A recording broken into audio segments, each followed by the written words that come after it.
सोद्रोमा थिसननाय लोगोसे सांग्रांथि हाबाफारि बानजायदों 14 नं चिरां दुवार ब्लक इउपिपिएलआ 14 चिरां दुवार ब्लक कमिटि इउपिपिएलनि मैयानिफ्राय जागायजेनना गुबुन गुबुन प्राइमारि ब्लकआव मिरु इउपिपिएलनि बिथोन बादियै सोद्रोमा थिसनजानायजों लोगोसे सांग्रांथि हाबाफारि बानजायजादों। बे हाबाफारियाव दिनै लाइमुथि आरो खुंग्रि vcdc-आव जाफुङो जेराव विद्याधर ब्रह्म चौधुरी मिरुनिफ्राय बिबानगिरि हिसाबै दैथायहरजादों। 14 नं चिरां दुवार ब्लक कमिटि इउपिपिएलनि आफादगिरि बिरदाव मुसाहारि, नेहाथारि निखिल बरगयारि, 14 नं चिरां दुवार ब्लक कमिटि इउपिपिएलनि आइजो गांखंनि आफादगिरि हेमा बसुमतारी आरो खुंग्रि vcdc-नि चेयारमेन मेम्बार आरो गोबां मावथिफोरा नुजाथिफैदों। News desk report news 24 Bodoland. नोंथांमोननिसिम आंनि गोसो गोरबोनिफ्राय आं खुलुमनाय जासिबाय जे जोङो मिरु इउपिपिएलनि बिथोन बायदियै जोंहा दा मोनफ्रोमबो ब्लक कमिटियाव बा प्राइमारि कमिटियाव जों दिनैहाय सोद्रोमाथाय थिसननाय बे हाबाफारिया सोलिगासिनो दङ। जोङो 14 नं चिरां दुवार ब्लक कमिटि इउपिपिएल हिसाबै थांनाय जोङो माखासे साननि सिगां जोङो ब्लक कमिटियाव मोनसे सावरायलायनायनि गेजेरजों जोङो थांखि लादों जे जोङो मोनफ्रोमबो जोंनि प्राइमारि कमिटियाव जोङो जिखिनि सावरायनाय बे खामानिखौ जोङो मावगासिनो दङ आरो जोङो जोंनि मिरु दोलोनिफ्राय जोंनिसिम जोंहा सासे भाई इनचार्ज महरै जोंनो हरदों सार जोंहा विद्याधर ब्रह्म चौधुरी बिथांनि गेजेरजोंनो जोङो मोनफ्रोमबो प्राइमारियाव दिनैहाय बे मेम्बारशिप ड्राइभ खालामनाय जे हाबाफारि बे हाबाफारिखौ जोङो लागासिनो दङ।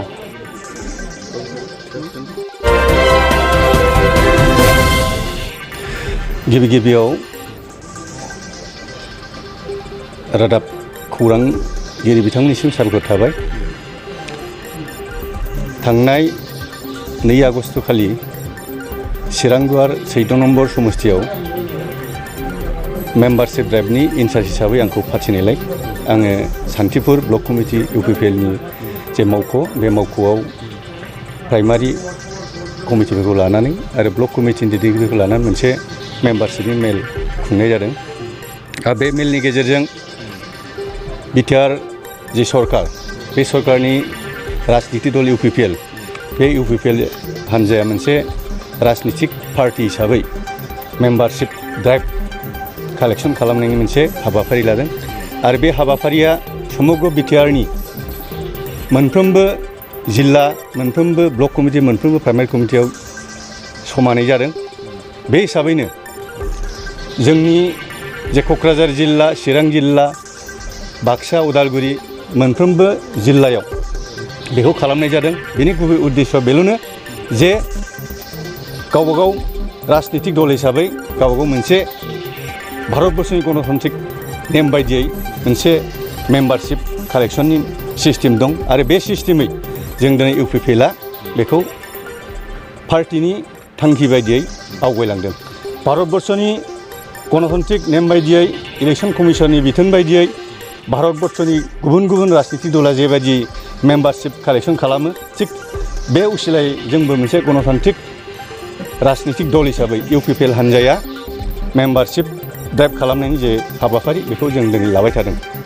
जे मेम्बारशिप ड्राइभ खालामनायनि जे हाबाफारि बे हाबाफारिया ओरैबायदि नङा जे जोंनि इउपिपिएल हान्जानिफ्राय जेरैखि जाया बेखौ लाथारनांगौ जों बेखौ बुंनो नागिराखै।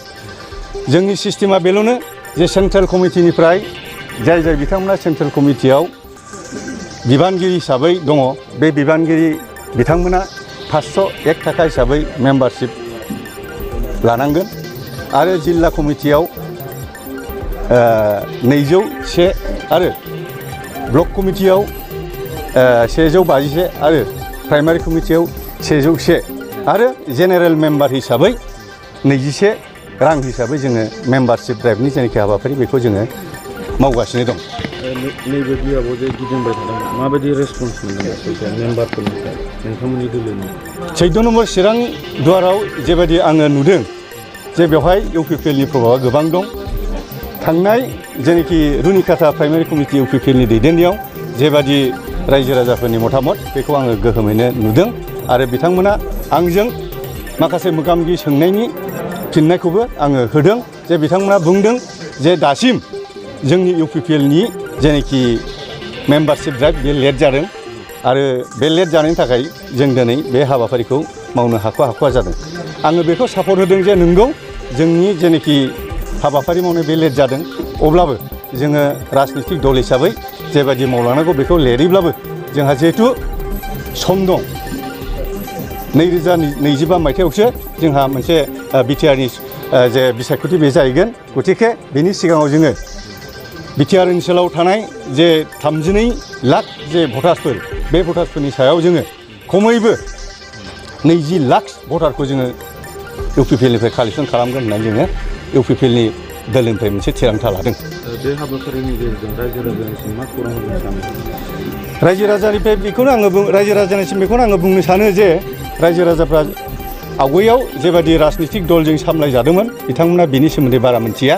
आङो दिनै क्लियारिफिकेसन होबोदों जे भारतबर्षनि राजनितिक दल हिसाबै बिजेपि, कंग्रेसि, एजिपि, तृणमूल कंग्रेस जेखि दलानो जामोन बे दला गावनि जेनाखि राजनितिक दल बे दलखौ स्थिति खालामलांनायनि थाखाय बेफोरबायदि नेम निथि थायो आरो बेनि असिलायैनो जोंबो इउपिपिएल दल हिसाबै भारतबर्षनि मोनसे राजनितिक दल हिसाबै जोंबो थांनानै थानायनि मोनसे थांखि दं आरो बेनि असिलायै जों बेखौ हाबाफारिखौ लानाय जादों।